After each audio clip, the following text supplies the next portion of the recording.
Court does call the case of the people versus Travis Oliver. Alexander, on behalf of the people, Your Honor. Assistant Public Defender Natalie Pate with and on behalf of Mr. Oliver, who stands to my right, please state your name for the record, sir. Travis Oliver. Thank you. All right, what do we do? Thank you, Your Honor. There is a resolution in this matter to which Mr. Oliver will be pleading no contest as charged under a prosecutor's deferred. And that's correct, Your Honor. Prosecutor's deferred. Yeah, have him sworn. Raise your right hand. Do you solemnly swear and affirm the testimony you're about to give be the truth, the whole truth, and nothing but the truth? So help you God. Yes, I do. State your name. Travis Oliver. Sir, it is this court's understanding that you are going to be pleading no contest to the charge of malicious destruction of personal property less than $200. That is a misdemeanor punishable by up to 93 days in jail, $500 fine plus court costs. You understand that? Yes. You understand that the fine could be increased to 3 times the value of the property destroyed or otherwise injured. If that's greater than $500, that would become the maximum fine. Yes. Do you understand what a no contest plea is? Yes. 2 things about it I have to make sure that you understand. The first thing is that it means that you're not further desirous or wanting to contest this charge. Do you understand that? Yes. Second thing you need to understand is that for purposes of sentencing, the court will treat you the same as though you had pled guilty. You understand that? Yes. All right. Basis for the no contest plea, counsel. Potential civil liability, Your Honor. Sir, to that charge, how do you plead? No contest. You understand that with pleading no contest, you'll not have a trial of any kind. Yes. All right. You signed an advice of rights form. Is that correct? Yes. Any question regarding any of those rights? No. Please look at paragraph 5 on that form. Those are your rights, which are part of a trial. You understand by pleading no contest, you're giving up those rights as well as all the rights on there. Yes. You understand you're giving up your right to appeal of right. Yes. Are you on probation or parole? No. Has anybody promised you anything other than what's been stated here today on the record to get you to plead? No. Anybody threaten you or coerce you? No. You're doing this voluntarily Yes. and of your own free will. Yes. The court has been provided and has reviewed Pittsfield Township Department of Public Safety report for their case 25-1258. Any objection to the court having reviewed that report? None from the people, Your Honor. No, Your Honor. Based upon a review of that report and also the court having heard the testimony in this case, the court does find that there's a sufficient factual basis in which the court could determine the defendant's guilt of this offense. Counsel, have I complied with the court rule? Yes, Your Honor. Yes, Your Honor. Court will accept the defendant's plea of no contest to this charge. Defendant is referred to probation for a pre-sentence investigation and report. Sentencing in this matter will be Second at 1 p.m. June 2nd, 2025, 1 p.m. Defendant's bond with its condition. Yes, sir. Stop at probation. You're on your left-hand side, stop in there, get the process started. All right. Okay. Thank you. All right. Thank you. Your Honor. Court does call the case of the people versus Stephen Grisvick. Alexander, on behalf of the people, Your Honor. Is Mr. Burns. Do you want to go check the hallway? Or you could just sit there, either way.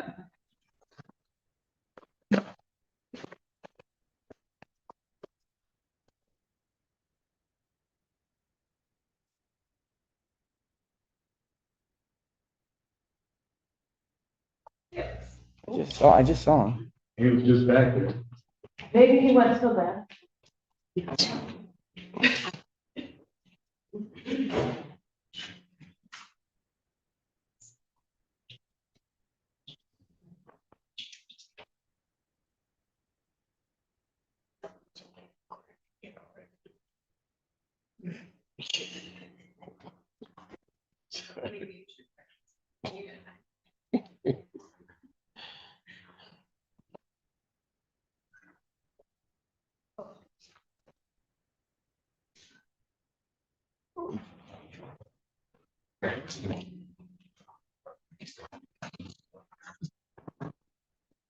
Like this happens every time a case gets called first. Yes. So here with and on Sam Bernstein with and on behalf of Mr. Grzebek, who's present with me.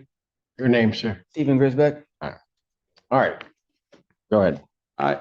Here for sentencing, Your Honor. We were here last week when everyone very graciously and patiently listened to me ask for possible sentence where Mr. Grzebek would do the accountable choices program in jail with release on a tether to probation afterwards. And I appreciate Ms. Pilara and Ms. Senda for listening to me, and Your Honor, of course. Mr. Grzebek has been trying to get into that program since he got into jail, but he's been really pushing the last 2 weeks with kites and so forth. And they visited him last week and told him that there's 52 court-ordered people in line before him to get into the course, making it the most popular course in Washtenaw County on any given night. So I'm not exactly sure how that's going to play out for him, given how long it would take him to get in there. He'd be doing a significant amount of time before completion. One of the things I've been talking to him that he's concerned about is his Section 8 voucher. He's worked very hard to get it, and he's about a month away from potentially losing it. Maybe a month and a half that he worked very hard to get, and he does have a job for the meantime, but we don't know how long with heating and cooling. That it's been a pretty good job for him. So he's gotten some strides going in his personal life that he stands to lose. And I think maybe he could have held it together if he thinks accountable choices would start in the short term, but I just don't know that it is. So I guess we are asking the court to consider maybe like a release to drug treatment in the interim. To get How long is the program, the in-jail program? I think it's 13 weeks, Your Honor. Okay. Did they, did they tell you, Mr. Griswold, you were 52 ahead of you? Yes, because I wrote a kite and they came back Thursday night and told me that there was 52 people ahead of me. That's with being court ordered. Got it. So there's 52 people ahead of me. So those were 52 that had not started it yet. I had not started it yet. Okay.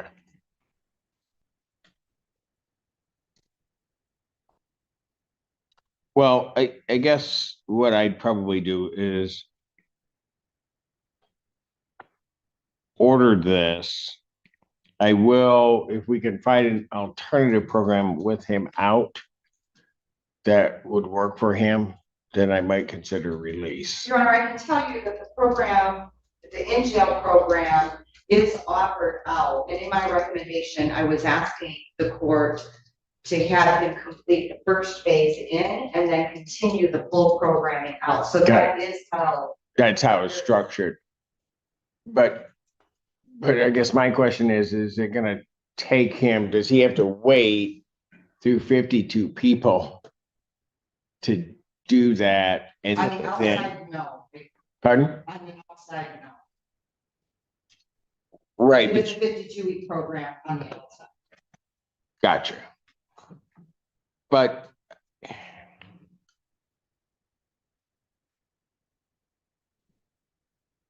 you want him to do the first phase of the DV program in jail, but he won't at best get to that. I mean, I don't know how many people are in the class, but he won't get to that at least for 13 weeks, probably much longer. If the court is considering to release him so he can get started with that program on the outside, I would ask that he definitely have that GPS monitor on, so he can do that. Let's do this. So, Mr. Wilson, did you verify that it's 52 ahead of him? I have not verified, Your Honor. Mr. Grzebek just told me. I'm happy to, I can email Mr. Henderson, who runs the program, or Lieutenant Arnett. Get like a Here's better. what I'll do. I'll order what's here. I need it then checked Okay. as to how long it's anticipated before he would get in. Yes. And then I'll consider changing the program so that maybe he can complete part of that outside, or complete it outside as opposed to in. That makes sense. I appreciate that, Your Honor, and I'll send some emails right after court. All right. Anything else you want to say before I impose that? No, Your Honor, I don't know if Mr. Grzebek had a couple of things he wanted to say. I just would like to say, Your Honor, I want to take accountability for my actions, and I apologize to the courts for going through this. And I just received my Section 8 housing voucher back in November. And I just got it, and if I do any more than like a month in jail, I will lose my Section 8. And I'm just asking that the courts, if I could do this class, and with one, if I, I won't make no mistakes. If I do make a mistake, I have to come back and do the complete jail sentence. I'm asking for one chance. I can't show you that chance if I'm locked up, Your Honor. And I've gotten sober back in October. I've been doing these classes prior to me coming into jail, so I had been sober prior to coming to jail. And I would like to show the courts that I can not get in any more trouble, and that if I complete this class, that it'll make me an even better person for today. I want to show the courts that I can do this. All right. It's a sentence of the court, place you on 24 months probationary term. You're to pay $555 fines and costs, 720 probation oversight fees. I'm going to make that due and payable 45 days after release.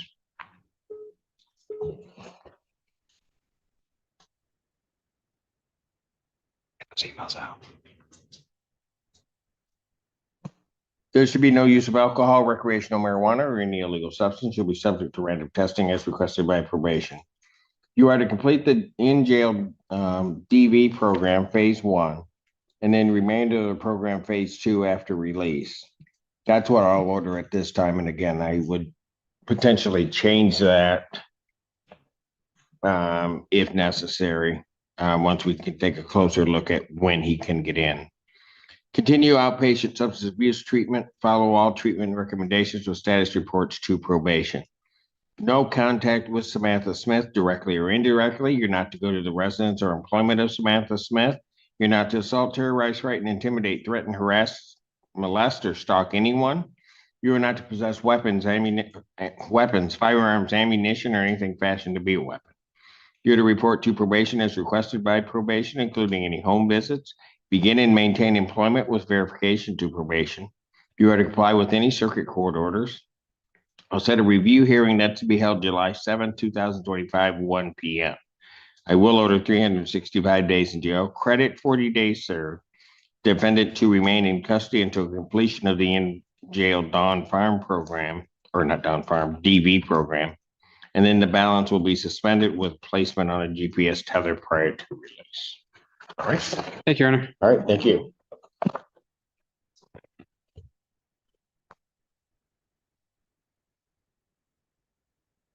Can you grab a phone? Court does call the case of the people versus, is it Cyan Taylor? Allie Zend on behalf of the people, Your Honor. Good afternoon. Assistant Public Defender Lauren Kearney on behalf of Ms. Taylor. Ms. Taylor, please state your name for the record. Cyan Taylor.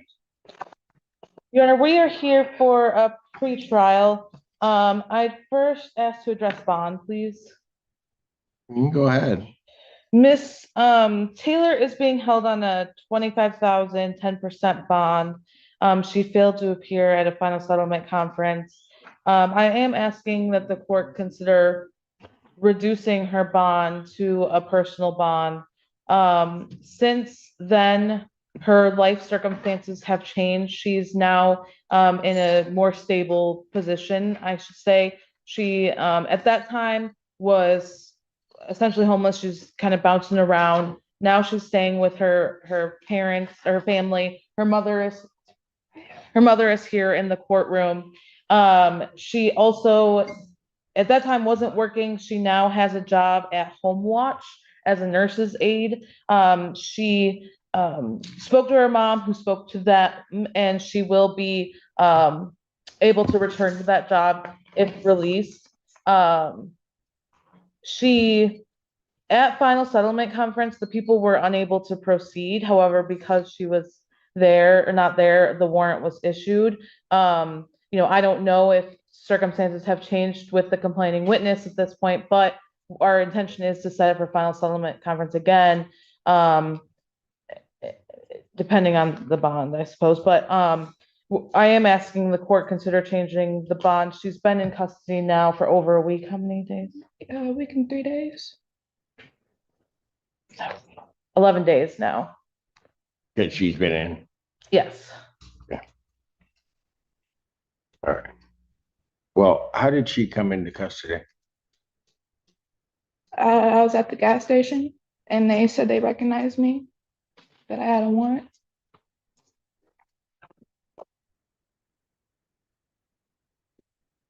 Well, I guess my question is, she missed the court date. Why didn't she come in at some point? Because that was back in October of last year. Did you have a phone? Not that, no, not on, no. And also mail was going everywhere else. So it was hard keeping track of everything. Yeah. I don't think, Your Honor, I think she should have gotten back in touch with us. She did mention to me just now that her, because she didn't have a stable housing situation, she wasn't getting mail, and didn't have a phone, at that time. But now she does have, like I said, stable housing situation, is able to be contacted, about her case. Any response from the people? Your Honor, I just have concerns given that this was a failed to appear last year in October and there was no contact with the defendant until she was picked up by police. I'm sure the dates are given, and I'm sure the court is, those dates are given at these hearings. She would have had notice of the date, so I have concerns that she didn't show up until recently.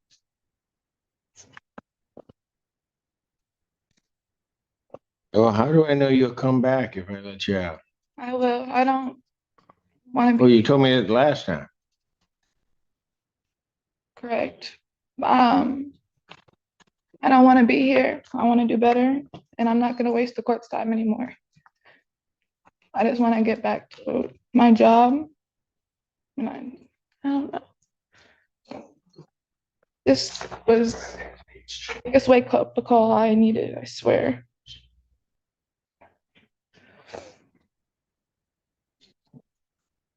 June 9th, 2000 at 9 a.m.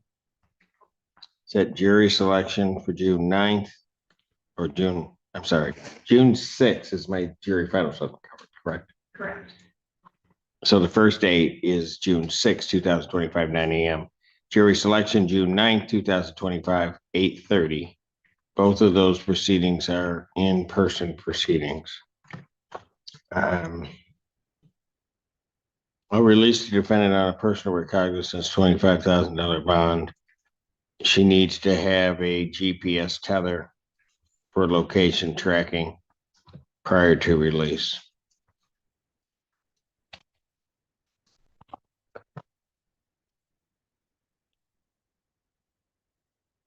Thank you.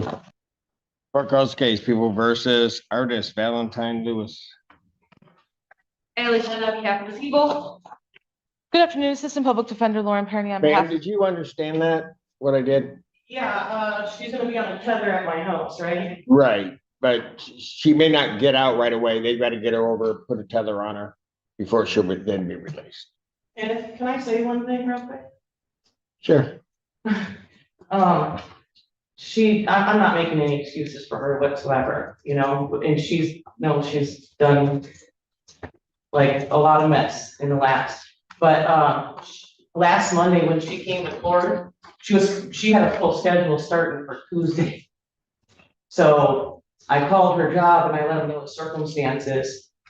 And they said that they'll, you know, if she gets out on the 5th, that we'll get back a hold of us. And Okay, hopefully she can keep her job.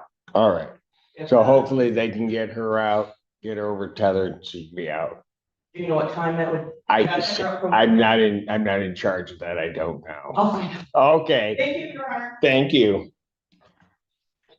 I'm sorry, Mr. Valentine, go ahead. On behalf of Mr. Valentine Artist, Mr. Valentine Artist, please state your name for the record. Artist Leroy Valentine Lewis. Oh, I'm sorry, I totally butchered your name. Yeah. Your Honor, we're here for a show cause. Mr. Valentine owes $300 on a domestic violence case. He has been in custody for some time. What does he owe? Yeah, the $300 is a weird number. You did the time on. No, it's not really, but go ahead. I don't know. Well, it's usually if there's the case, they're much higher than $300. He did do 10 months on this case.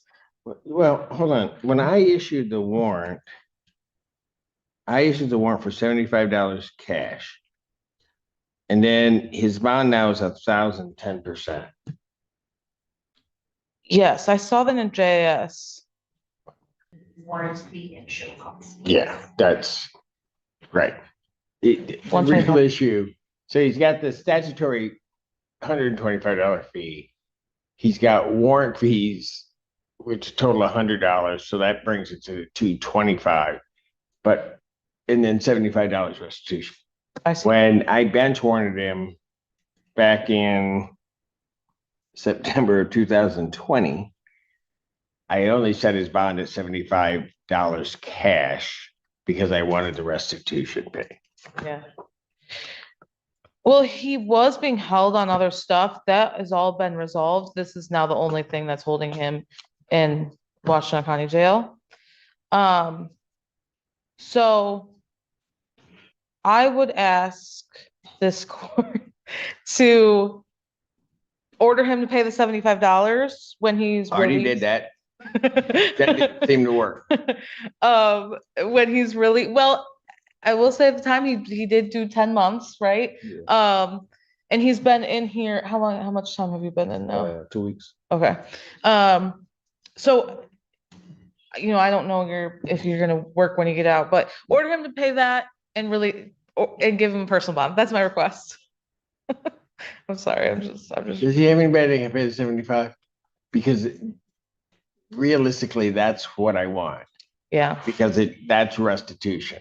So if he can get somebody to pay the 75, the 125 is just there, but I'd release him. he says he can pay the 75. You can have someone come up here and pay it as your bond. 75. Yeah. Not at this moment. So, I mean, if you want me to do some time on it, I could do some time on it because I got a parole hold. No. I can't have you do time On this. in lieu of restitution. Well, all right. It's kind of complicated because I got a parole hold right now for Arizona. So when I leave here, I got to go out there to finish my time out there. So I got 5 months parole left out there. So I got to finish my parole out there. Okay, so here's what I'm asking. Is there anybody that can pay the $75 for you Right now, no. at any point? At any point yet. But not right now, not at this moment though. Define moment. Like, when do you think you could get it paid? As soon as I get out of here, shoot. Yeah, but when you get out of here, you gotta go to Arizona. Yeah. And then we're gonna be right back in this boat because the 75 won't get paid. Well, The I'm, victim's been waiting for 5 years. shit. I mean, when I get out, I'll be able to pay it when I get out. You know what I'm saying? I can't pay it right now. Well, you feel me? Like, I gotta go take care of that, and then I'll be able to pay it. I don't even live out here, to be honest. So when I get out, I'm going back to Arizona, Mhm. finish my parole, and I'll be able to pay it somehow. I ain't been out here in like 6 years, 7 years. Like, I don't even live out here. Well, Your Honor, are you gonna be in custody in Arizona? Or you just, Yeah, okay. because I just did 3 years in prison, so I gotta finish like 5 more months. Well, But I'm gonna be able to pay it at some time though. yeah, Like, I'm not just not gonna pay it.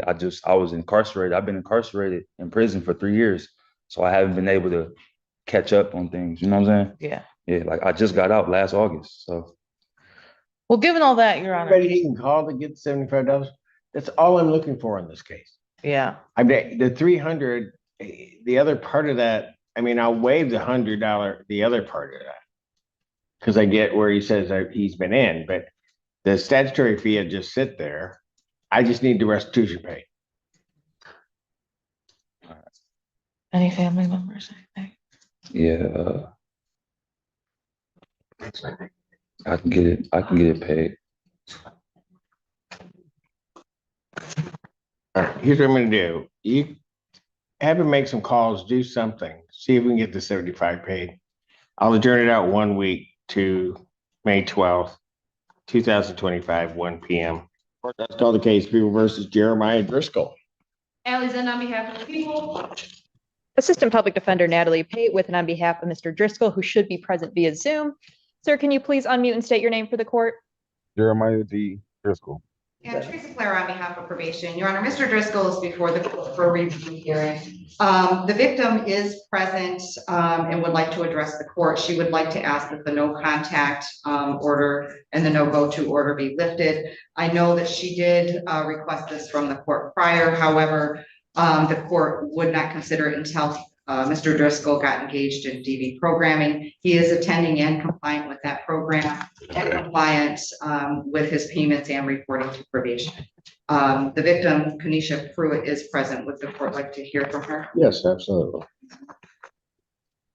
Hello, Hi, Judge Simpson. what's your name? Anisha Pruitt. All right, what would you like to tell? We need it lifted, the restrictions. I actually get birth in 10 weeks. Pardon? I get birth in 10 weeks. 10 weeks? 10 weeks. And I would like for him to be present. You want him there? Yeah. I don't have nobody else. I'm at work right now. Okay, So, okay. Is this your first? no, this is my second in 17 and a half years. Second and 17 and a half years. Correct. So that's like a first. Yeah, it's like the Yeah. first. Okay, all right. You know, boy or girl, or It's a boy. it's a boy. Mhm. Hope he looks like you. No, I'm just kidding. I'm just messing with you, Mr. Driscoll. All right. Do people have any objection? Your Honor, I'll leave it in the discretion of the court. All right. What I'm going to do, Mr. Driscoll, so that you understand, I'm going to grant the request. You understand that, sir? Yes, yes, Your Honor. All right, so it's going to be a no contact. I'm going to delete that. I'm going to add a provision of no non-consensual contact, meaning that if she doesn't want you around, then you've got to leave the area. You understand that, sir? Yes, Your Honor. All right, very good. All right, thank you, man. Thank you, Joseph. All right. And good luck to you. Thank you. So I'm gonna do that, change that provision. I'm going to continue all terms as previously ordered and set his next review hearing for July 14th, 2025 at 1 p.m. Without objection. Thank you, Your Honor. All right, thank you. Thank you, Mr. Driscoll. You're all All set. right, thank you, Mr. Driscoll. All right, Congratulations to thank you, you, sir. everybody. All right, thank you, everybody. Court calls the case, People versus Eric Bragg. Alexander on behalf of the people. Teresa Claire on behalf of probation. Your Honor, Mr. Bragg was scheduled before the court for a review hearing. He is fully compliant with the terms ordered by the court, and I waived his appearance. Probation's recommending that all conditions continue with the next review hearing being set August 4th, 2025 at 1 p.m. Hearing no objection, so ordered. Court does call the case of the People versus Clark. Alexander on behalf of the people, Your Honor. Shane Clark. And Assistant Public Defender Nicholas Bukovich on behalf of Mr. Clark, who is now approaching the podium. Those emergency motion. Go ahead. You may proceed. Thank you, Your Honor. The people filed this motion. I believe the defendant was arraigned on May 1st and was given a personal cognizance bond. And this was against people's request for a $25,000 cash surety with a GPS tether. People have serious concerns in this case for particularly the victim's safety, with nothing more than a PR bond in place. In this case, the victim's defendant argument, he called her a fat bitch and pulled out a knife. He was held the knife to her throat while yelling in her face, "If you interrupt me again, I'll snuff you and kill you right here." He was so close to her face while he was yelling this that spit was hitting her face. He said right before he left the car, he stated once to her that once he gets his disability check, he's going to buy a .22 caliber gun and shoot her in the head. She's in fear for her life and her mother's. She also received a text, which I believe, and for it to be read into its entirety, and it says, "You better for real stay out of my way. Don't text me unless I text you. You take my child's phone away again, I'll dismember your whole body to pieces. No cap. I'm overplaying with you. I will literally just kill you and get my life right. Free healthcare. My daughter's safe with your mom. Keep fucking playing CUNT. I promise you don't know how real I am. And I have just extreme concerns given that he held a knife to her throat and is threatening on multiple occasions in this one case to kill her. And after the arraignment, the victim did send us a screenshot of a text, I believe from March 28th, which was before this case occurred, from the defendant, in which the message said, call the cops, I don't give up, I'll murder your ass the day I get out. And that was before this case. So I have concerns, given that she has finally reached out to police about this defendant's behavior, what could happen to her, given that he's out on a PR bond for this, in which he threatened her life twice. Oh, probably more than twice, I believe. 3 times. Response. Your Honor, I'll be requesting that the court maintain the PR bond with GPS tether. Mr. Clark is currently on a GPS tether. It was addressed that day that one issue, as noted in the prosecution's bond motion, was a concern about a cell phone. Mr. Clark does have a cell phone, which he is using now for his GPS tether that's currently on his ankle. The concern was a lack of data, not him not having that device. He now has data on that cell phone.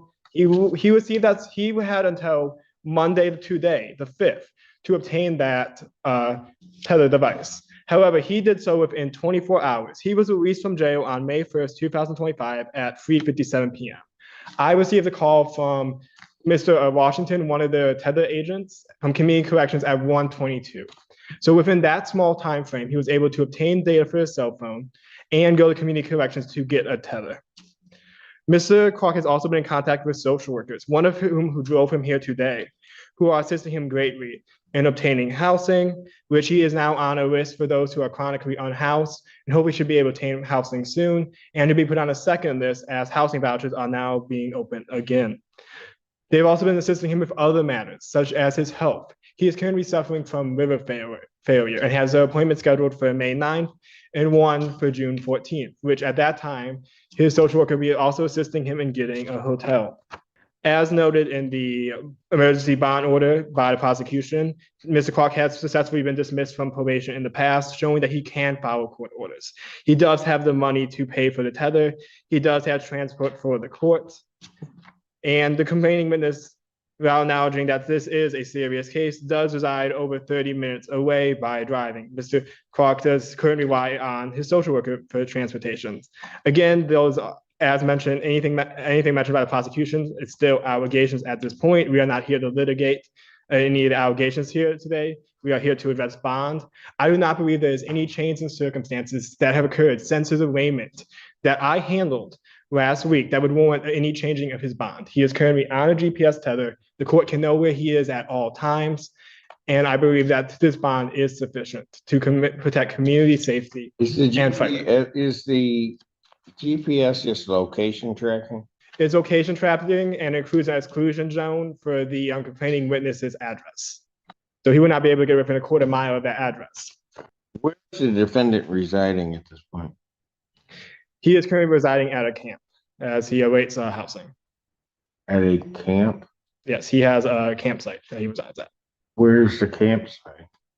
By the Miller and Maple Park and Ride, sir. Well, just so that we're clear, this isn't by the Maple Miller Park and Ride? Yes, sir.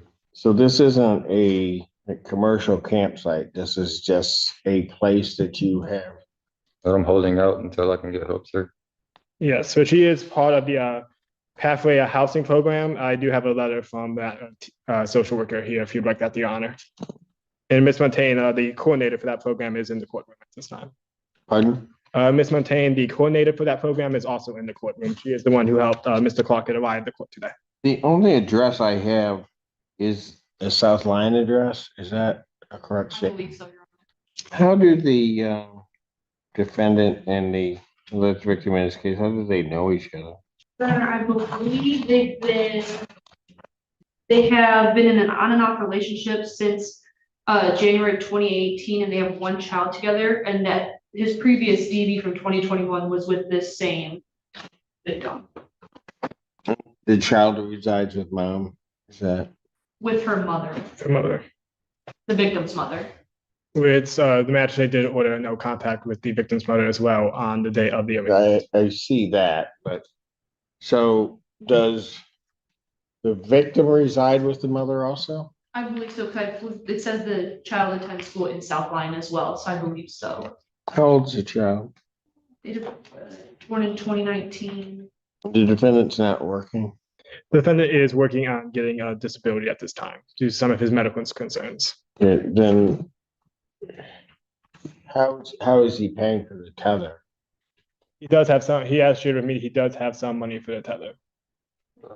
Panhandle and pick up cans and do work for a lady that I know whenever she needs it. She hires me for yard work. So how long have you been residing at the campsite that you set up? Since last year, sir. Are you the only one out there at that site? Yes, sir. Let me see, counsel in chambers, court standing back on in the record on the Clark matter. I've had an opportunity to speak with counsel in chambers, and what the court is going to do at this time, and Mr. Clark, I need you to understand what I'm going to do. I'm going to leave you on the DPS tether. I'm not going to increase any monetary bond that might incarcerate you. Okay, you understand that, sir? Sure. And then what I'm going to do is I'm going to, at this moment, increase the exclusion zone on your tether for all of South Lyon. Okay? I understand. And then, and I don't want it put on the record, but I'm also going to add a provision of no contact with the minor child. You understand that, sir? Yes, sir. All right. And then once the other part to this is that may change where I get more information regarding the victim, the alleged victim and her travels. And then I may be expanding that exclusion zone. Follow me? Yes, sir. All right. So that's what I'll do at this time. I think we're going to need a new order. So I'll prepare a community corrections order with the exclusion zone is all of South Lyon. And then Ms. Zenda, if you could provide to the clerks the name, the minor child's name, and then we will be adding that to the no contact. So at this time, I guess theoretically the motion is granted. The exclusion zone will be extended to all of South Lyon, and I will add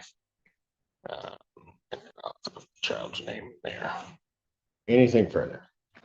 Nothing from the people, Your Honor. Nothing from the defense, Your Honor. All right. Thank you. Thank you, sir.